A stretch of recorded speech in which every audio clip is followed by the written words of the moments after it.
Hey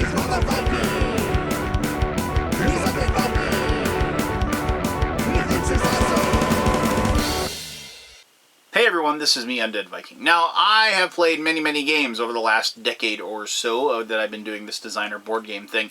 And one of the games that I absolutely positively love, I'll still play anytime anybody asks, is Scripts and Scribes, or as it became known when it got reprinted by Yellow as Biblios. Now, Biblios, or Scripts and Scribes, is done by Steve Finn. Steve Finn is a genius designer, and he's definitely in my list of top designers of all time. I'm not a real big believer in making a list like that, but more or less there's like a few designers out there that no matter what the game is, no matter what they create, I've always really enjoyed what they've done.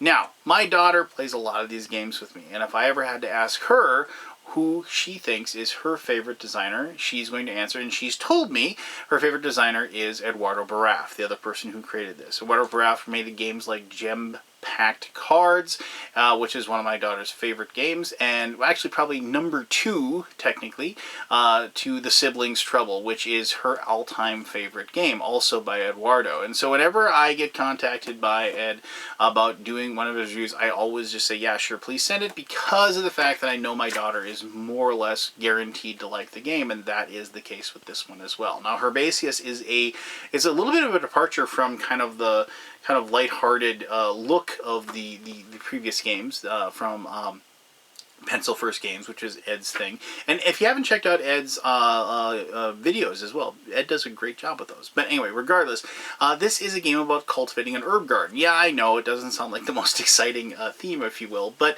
it is very much a Steve Finn game. It totally feels like you're playing a game from the Dr. Finn's labs, and they've partnered together to make this really cool game with some amazing artwork from Beth Sobel.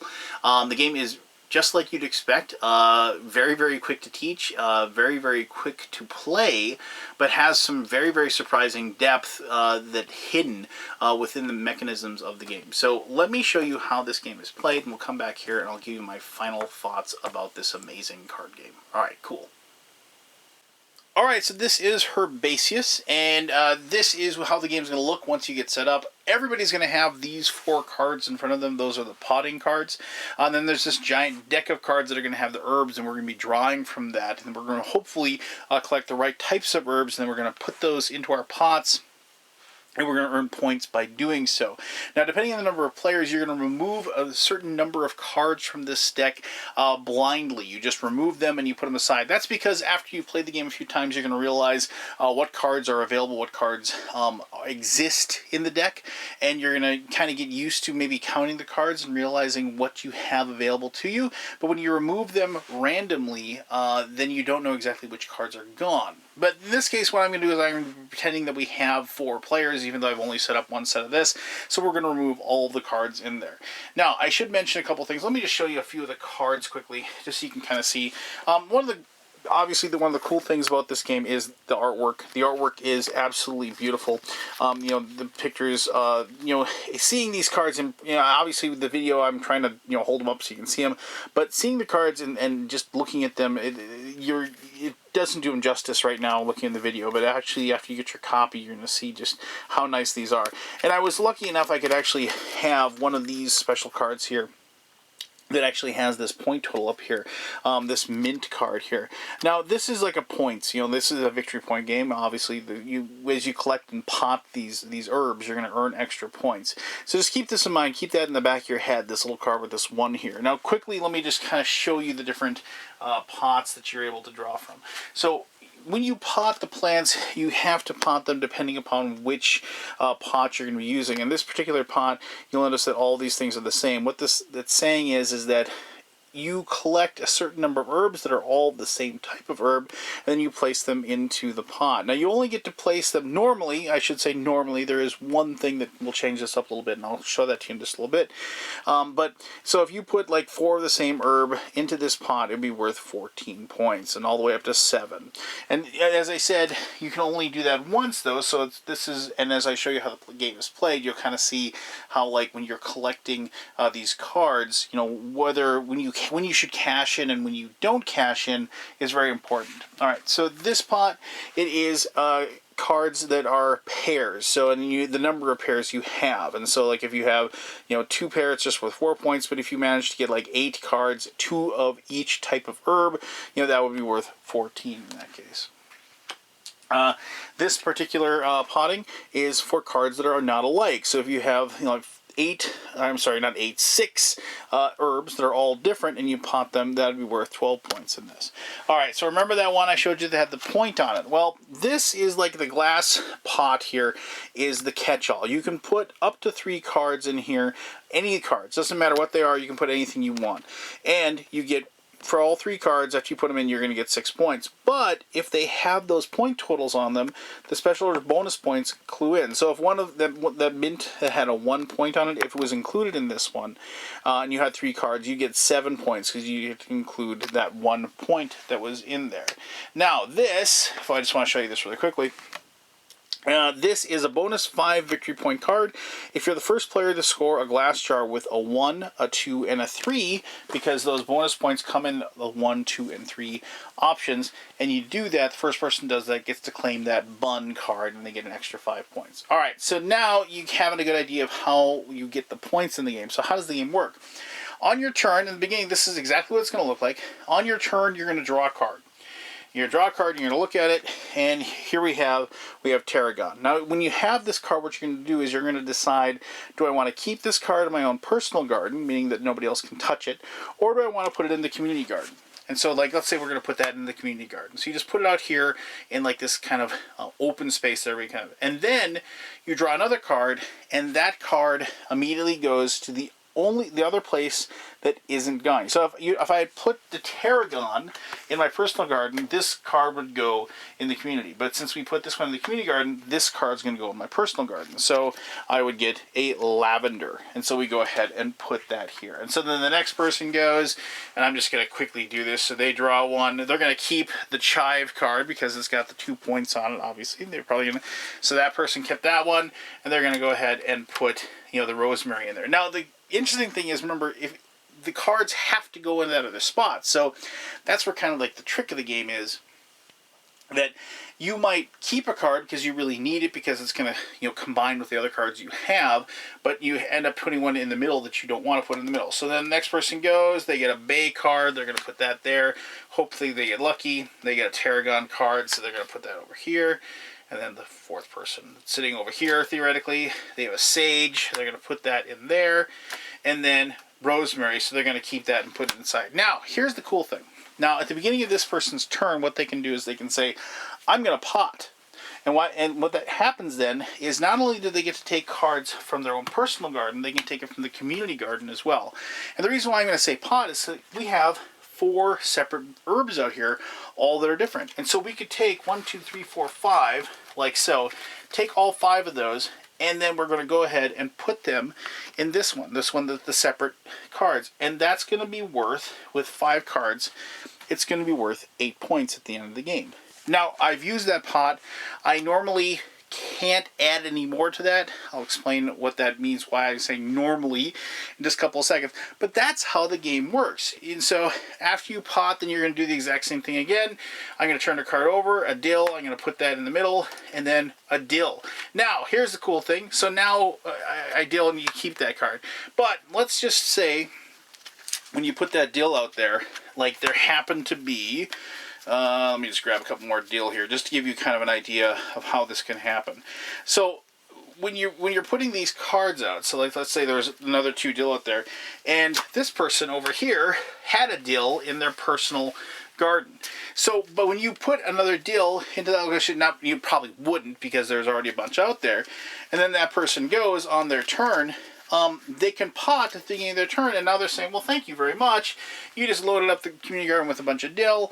Maybe not only do they have, let's just say they had 2 sitting in their personal garden, so now they're going to go ahead, they take those 2 dill, they take all 3, so they get all 5 of these, and then they'd score them in the same one. And so so then the 5, they get 18 points because of the fact that you put an herb out into the middle. And that's where kind of like the fun decision of the game comes into play. because of the fact that you have basically one decision. Well, I guess technically two, but you have the decision of whether or not you want a pot early or not. But you basically have one decision. Do I take the first card? Is it good enough for me to keep and use for my own personal use? Or is it, or do I want to take a chance and hopefully get a better card? And so this game has that wonderful moment of when somebody says, you know what, I'm going to keep this one, and then they end up putting, like, the next card they turn over is something really good. Like, they turn over that time card with the 3 points on it. They're like, oh! And they know there's no chance that card's still going to be there when it comes around. So that's where the fun of the game is, and that is how you play. The game continues until you finish off the entire deck of cards, or until everybody has potted every single one of their pots they have in front of them. Once all these cards are gone, each person just keeps potting their different pots with herbs until everybody's done, and then you just determine who had the most points depending upon the herbs that they have located, and then obviously the person with the most points wins the game. Now, I kept on saying except for one thing. There is one variant that you can add to the game. There are these 3 flavor cards, and what happens is that you will have these 3, you'll take one of them, you'll put it aside, and you'll shuffle these 2 into that deck. And so when these cards pop up, the person will have the effect occur from the flavor, and then they get to draw another card. So if it was the first card or the second card, doesn't matter.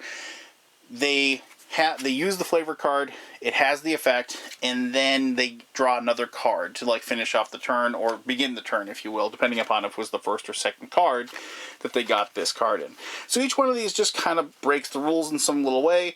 The peppercorn, you take a card from the player on your left, so each person just gets to take one. The cinnamon, all players exchange a card from their personal garden and the common garden, so they can just swap things out.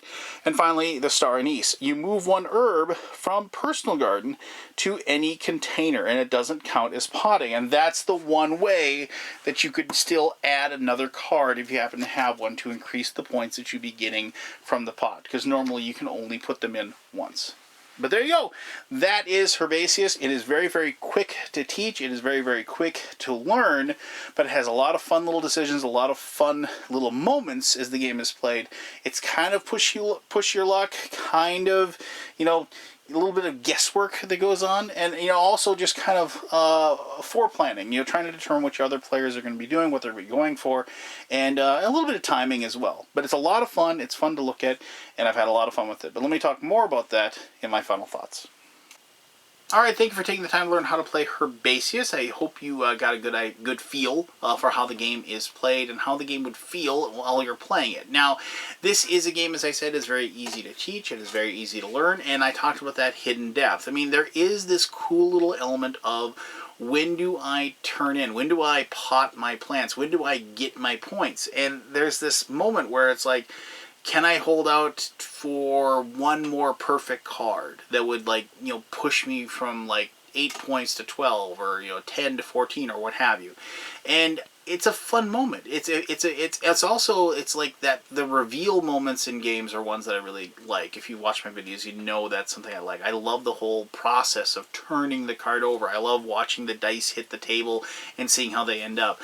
Those are those anticipatory moments that I really, really enjoy. And there's something really nice about watching somebody pick up a card. They look at it and they have to decide what they're going to do with it. And then, especially if they put that one down in front of them in their own personal garden, the second card having to turn it over and place it in the middle, and you delighting in the fact that it's the person right before you, and they put that perfect card that you need just so you can have 6 cards that you're turning in instead of 5. Stuff like that I really, really enjoy, and it adds so much to the game as far as just the mutual enjoyment, the mutual entertainment that everybody is having as they play the game.